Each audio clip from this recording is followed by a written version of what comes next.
Hello guys, we talk a lot about Russian failures, but in this video we will concentrate even more on them because today is 1417th day of the so-called special military operation. That is definitely a wrong term for a war that already lasts longer than the Great Patriotic War for the Soviet Army. This fact is something that literally destroys all the Kremlin narratives, because not only they failed to get Kyiv in 3 days, but they literally destroyed Russia from inside, losing 1,200,000 soldiers, 19 generals, oil and gas export, economy, Black Sea Fleet, and many more. And Russian propagandists, commentators, supporters of this war literally do not know how to explain this very simple fact. What was supposed to be the special military operation turned into a really big war that now takes place in dozens of Russian regions, including their capital, Moscow. Because as I record this video, Ukrainian drones control the skies above the Russian capital, canceling flights and reminding the apolitical Russians that they actually do not like war. My name is Anna, I'm from Ukraine, I'm in Ukraine, and if you want to see the defeat and demilitarization of Russia that has already started at least 1417 days ago, please subscribe and share these videos to remind the world that not only Putin failed his 3 days blitzkrieg, but actually dragged Russia into the war that will destroy it from within. Honestly, everyone in Ukraine knows that this war lasts longer than 1417 days. It began in 2014 with the annexation of Crimea, Donetsk and Luhansk regions, so actually that is more than 4,000 days. And if we have a look into history, no, I won't remind you about Pechenegs as Putin did in his Tucker Carlson interview, but we had centuries of wars with Moscow as many other neighbors of Russia. But what is important? Before the full-scale invasion, the Russian TV, the Russian media worked really hard to persuade the population that it will be a very quick war that will result in total control over Ukraine. Their strategic aims were to denazify and demilitarize Ukraine. Of course, the plan was simply to get all of the country, to return it back to the project of the USSR 2.0, and then attack other unlucky countries that were once Soviet republics. But they failed, and they failed tremendously, because right now Ukraine is unified as never before. Ukraine is super militarized, and I do think that we have the strongest army in Europe, extremely experienced, and an army that exposed Russia's weakness. And now nobody thinks that Russia is the second strongest army in the world. Well, maybe the second strongest army in Ukraine.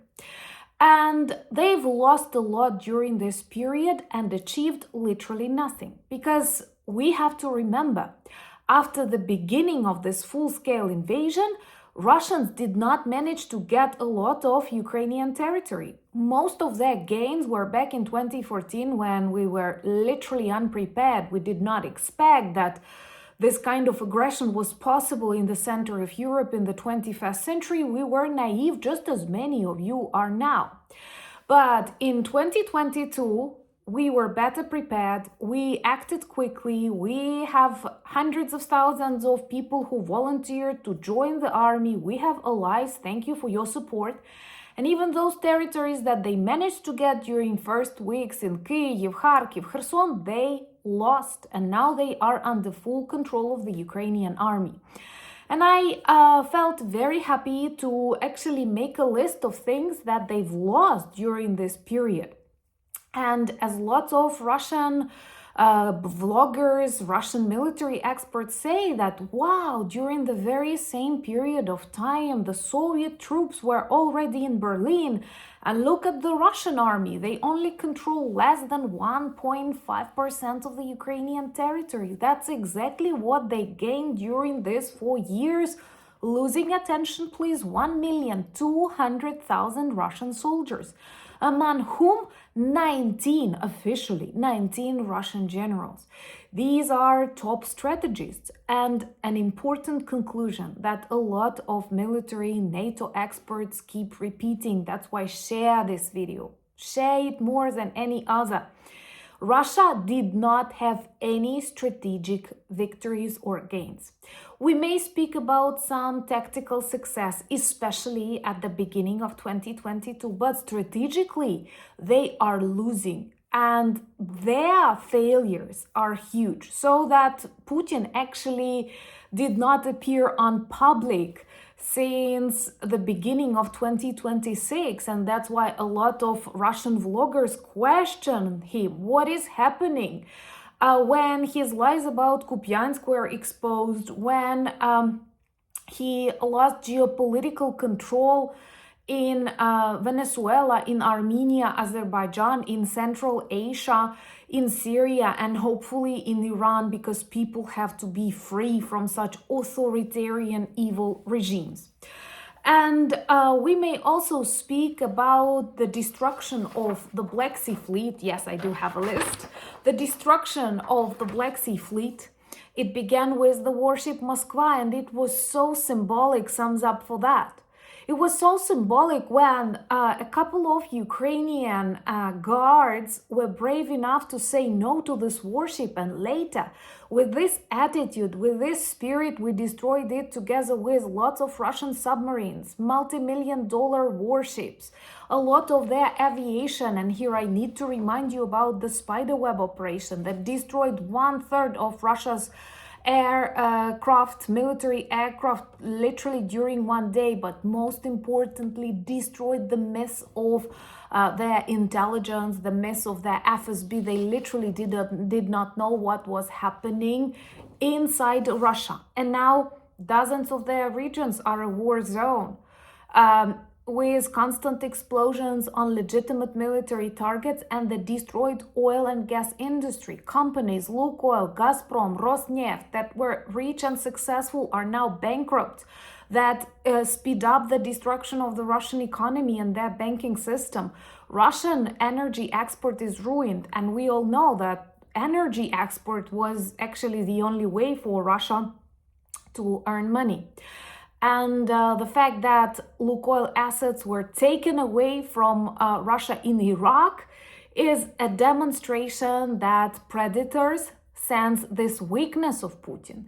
They see he did not manage to help Assad in Syria, he did not manage to help Maduro in Venezuela, he cannot help Khamenei in Iran. So Russian security guarantees do not exist because Russia does not have resources to win in Ukraine. And of course, it does not have resources to back up other authoritarian regimes. That is like one of the most important myths that were destroyed by Ukrainian army. First, that Russia has a strong army. And second, that Russia is a superpower. None of this is true. After 1,417 days of what they keep naming special military operation.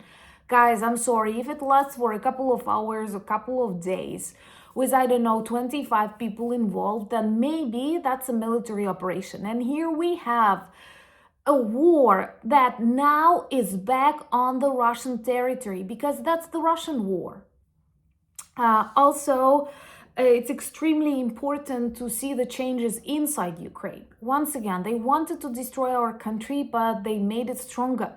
At a very high price, we suffer a lot, constant attacks, electricity outages, like a lot of things. Now it's super frosty here, and many Ukrainian cities are in very long blackouts, but we only get more determined to defeat this evil, to deliver justice to Putin and millions who supported his decision and now do not enjoy this war. As I record this video, cancelled flights in dozens of Russian airports. Why? Because the Ukrainian drones rule their airspace. It was totally impossible. 1,417 days. And those of you who may leave comments like, but Ukraine suffers too. Yes, we did not have this choice. It was Russia's choice to attack us, to destroy our country, to continue to other countries after they thought they would get Ukraine. So we have no choice but to defend us. And it's great that after 4 years, actually 12 years of this war, we are not weaker, but stronger. And the war is now on the Russian territory. And we reach deep inside the Russian Riya. We destroy their economy. We destroy their arsenals, thus making the world a safer place and saving a lot of innocent lives. This is a great change in the course of this war, that after 4 years of it, Ukraine is stronger than it was in 2022 and Russia is way weaker. And this weakness is sensed by other predators among the authoritarian leaders and I'm sure among Putin's circle.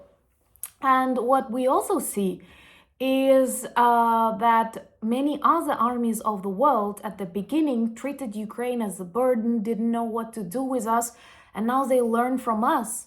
And I know that the world is very dangerous now, very chaotic, very unpredictable, that many nations, many people actually rely now on Ukraine, and Ukraine became an asset, and many NATO soldiers now learn from the Ukrainian instructors and trainers, and that is again a huge achievement in the course of this war. And our unity, our values, they mean a lot and they helped us survive, and they will help us defeat this evil. Please share this video to spread the truth. Follow me on X, Instagram, Blue Sky, Threads, Discord, the links in the description. Our communities need to be strong and back up each other, protect each other on every social media platform. Subscribe to Anna Danilchuk YouTube channel, also lots of interesting weekly updates there. Thank you for buying me coffees, becoming my patrons and sponsors of the channels, but most importantly, thank you for being friends of Ukraine. This is also your strength, this is also your victories, and that big victory, that big defeat of the Kremlin will also be yours too. Love you. Slava Ukraini!